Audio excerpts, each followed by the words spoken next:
지난달 24일 우리 학교의 자체 직원 연가보상비 지급 내역이 드러났습니다. 그것에 따르면 2020년부터 2022년까지 연가보상비를 지급받지 못한 학내 직원들의 사례는 74건에 달했습니다.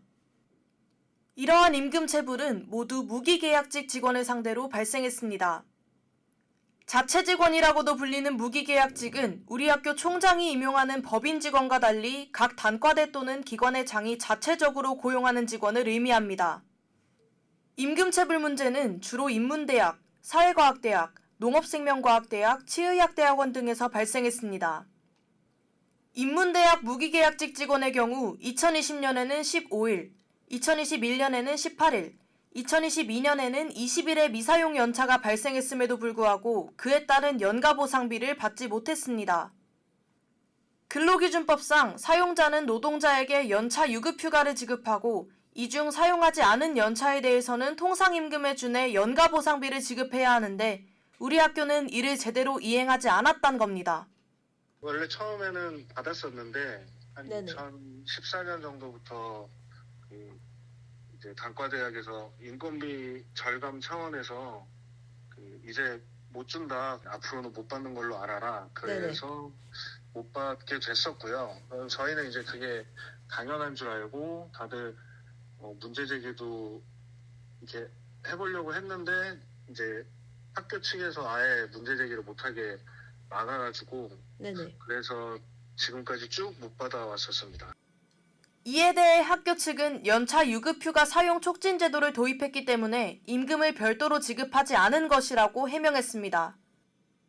연차 휴가 사용을 권유하는 이 제도에 따르면 권유에도 불구하고 노동자가 연차 휴가를 쓰지 않은 경우 사용자가 노동자에게 임금을 지급할 의무가 없다는 게 학교의 주장입니다.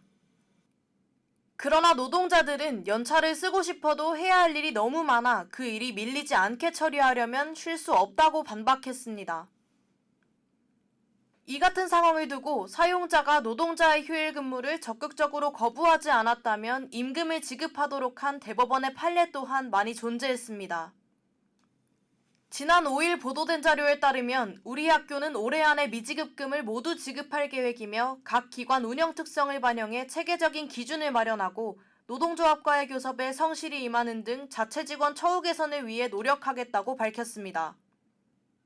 한편 학내 정규직 직원은 서울대학교 직원 보수 시행세 측에 따라 최대 15일의 범위에서 연가보상비를 지급받고 있습니다. 이렇듯 이번 사건은 2018년 진행된 비정규직 노동자의 정규직화 이후에도 여전히 법인 직원과 자체 직원 간의 차별은 존재한다는 것을 보여줍니다. 전국대학노동조합 서울대 지부 송호현 지부장은 경영의 합리화라는 이름하에 만들어진 고용체계가 근로자를 비용으로만 보는 것이라고 지적하기도 했습니다.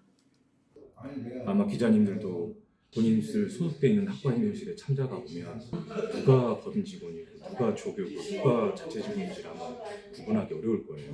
그러니까 당장 구성원들은 잘 몰라요.